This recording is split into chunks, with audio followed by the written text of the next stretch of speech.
La cybersécurité consiste à protéger l'entreprise contre les différents types d'attaques auxquelles elle peut être confrontée, que ce soit le piratage, les cyberattaques, que ce soit le terrorisme ou la fraude, qu'elle soit interne ou externe. Et puis en dernier lieu, ce qu'on a tendance un peu à oublier, c'est les simples actes de négligence, qu'ils soient de la part des salariés ou de la part des clients. La difficulté de la cybersécurité, c'est d'arriver à prendre en compte les différentes évolutions qui existent, qu'elles soient réglementaires ou technologiques. Un grand nombre d'usages se sont développés avec les années, l'utilisation des smartphones, des tablettes, l'utilisation du cloud pour les entreprises. On est face à une transformation digitale importante qui requiert de la part de l'entreprise une attention particulière pour être sûr de sécuriser les données où qu'elles puissent se trouver aujourd'hui.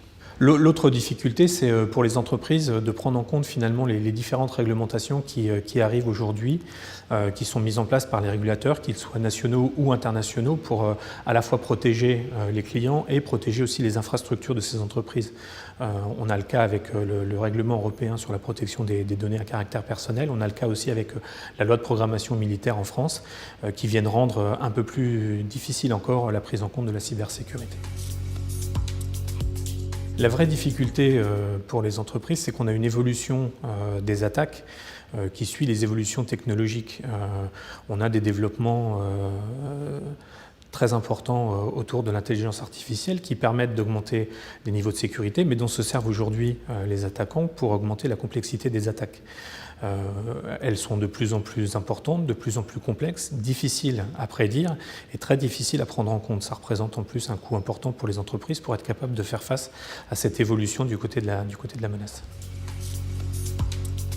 Bizarrement, aujourd'hui, la plupart des attaques qui ont lieu sur les entreprises, qu'elles soient d'ailleurs de grande taille ou de taille moyenne, sont des attaques assez simplistes.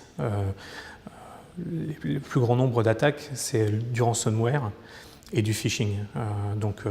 Soit j'allais dire la prise en otage de l'entreprise à travers le chiffrement des fichiers, soit directement l'attaque auprès des utilisateurs à travers le phishing. On a effectivement un certain nombre d'attaques, de cyberattaques complexes, mais elles sont finalement assez rares sur le domaine de la cyberattaque. On commence aussi à voir de plus en plus des attaques, ce qu'on appelle de déni de service, qui en fait mettent hors d'état de nuire le système d'information de l'entreprise pendant plusieurs heures, voire plusieurs jours, et qui fait perdre aux entreprises un chiffre d'affaires important.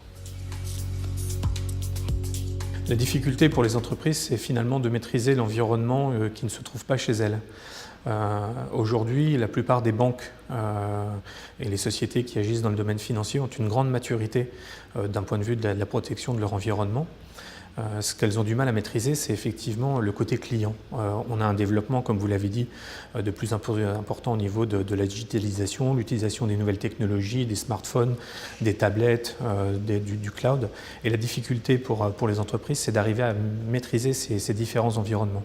Ça passe par deux choses importantes. C'est d'abord la sécurisation des applications qui vont être accédées par les clients, et deux, la sensibilisation. Il est important que les entreprises puissent former ou informer les utilisateurs des risques qu'ils encourent au niveau de leur téléphone portable, au niveau des ordinateurs qu'ils utilisent pour accéder aux services de la banque.